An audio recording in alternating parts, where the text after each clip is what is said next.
This ancient place, is this a place you think Shakespeare himself could have come to? Without question. I mean, look at it. Great stories demand great storytellers. And for the movie Shakespeare in Love, celebrated playwright Tom Stoppard fit the bill. The show must go on. With co-writer Mark Norman, Stoppard revealed Shakespeare the man behind Shakespeare the icon. Master Shakespeare.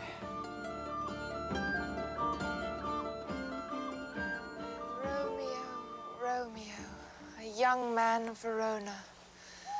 A comedy by William Shakespeare. My lady! Who's that? Shakespeare in Love is an imaginary tale of what might have happened after Shakespeare began writing a play called Romeo and Ethel, the pirate's daughter. What's it called? Romeo and Ethel, the pirate's daughter. What is the story? Well, there's this pirate. We knew all along that the real center of the story is the way that Will Shakespeare, who at the beginning is trying to write a comedy, is guided by the events of his own emotional life into writing the greatest love tragedy ever written. Okay, and action! The director of Shakespeare in Love, John Madden, trusted Stoppard's ability to take on William Shakespeare. There are few writers who could get away with putting words into that man's mouth, in my view, and he's certainly one of them. There's just a sort of effortless appropriation of the idiom that manages to render the language and the experience in the film extremely modern and yet completely true to the writing and the era that he's dealing with. My lord. The main pleasure is that this relatively small romantic comedy, which we had a lot of faith in, was delivered in a form which it was meant to have. It was intended to be a film of wide appeal. And it was. Audiences and awards have been bountiful. I mean, I never saw so much hoopla. Anyway, Are you excited by all of the success? Well, it is quite thrilling. It's sometimes quite overwhelming. Judi Dench was saying the other day that she'd heard about the red carpet and all that, but she had no idea that it was such a long carpet. I moved to London when I was 20, in my early 20s. London's Royal National Theatre has been home to Stoppard for over 3 decades. From Rosencrantz and Guildenstern Are Dead to last year's The Invention of Love. Before I ever had a play put on, and I just wanted to be a playwright in a completely vain, abstract sense, it seemed to me that having a play on at the National Theatre, for example, was some kind of Everest which only a chosen few could ever even hope to aspire to.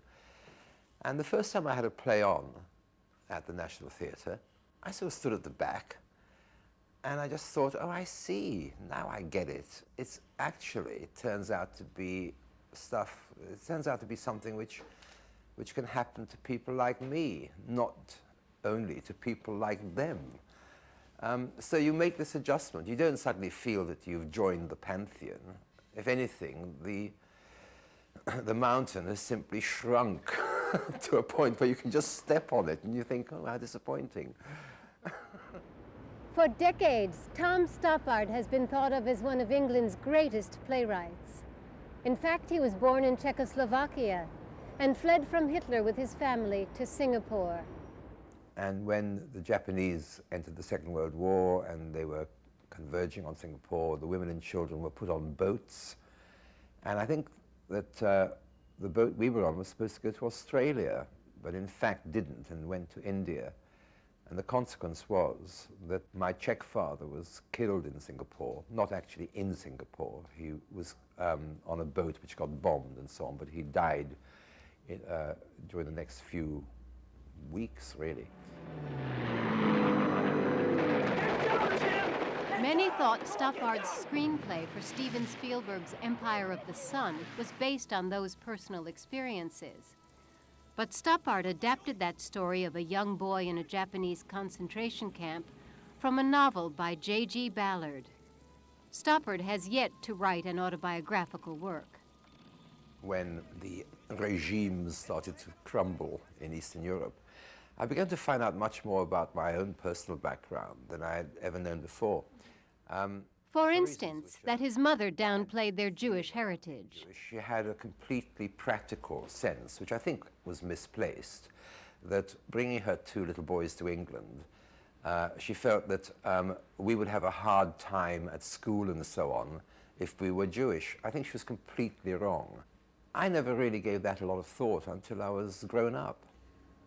Has it changed your sense of identity, your feelings about who you are? You know, it hasn't. I've always sort of felt I knew who I was, and documentary evidence hasn't really affected that.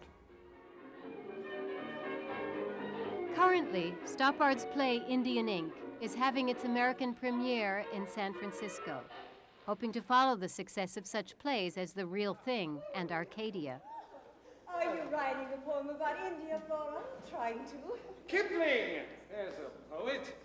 Though I belted you and flayed you by the living God. Stoppard has always been intellectually stimulating. His critics, however, have found his work emotionally inaccessible. I don't worry about it because I don't really buy into the idea that to do X, let's say, you know, emotional accessibility, is somehow better than doing Y, which is the discussion of some intellectual or metaphysical ideas. I mean, I don't sort of think of one as being somehow the failure of the other or the compensation for the other. People, they are what they write, much more than they are what they eat, you know? And you can't really do anything unless you're expressing your true self. And for better or worse, you're stuck with it. He's our greatest writer, there's no question about that. And A great love of the theater is evident in Shakespeare in Love. I am Hieronymo. I am Tamburlaine. I am Faustus. I am Barabbas. Oh yes, Master Will, I am Henry VI. What is the play and what is my part? One moment. That love, the fire, the passion, the great tradition continues from Shakespeare to Stoppard. I need actors. Those of you I think that it can take you out of yourself. It can make you forget where you are. Even if it does so for a few seconds, it's intensely valuable to your life.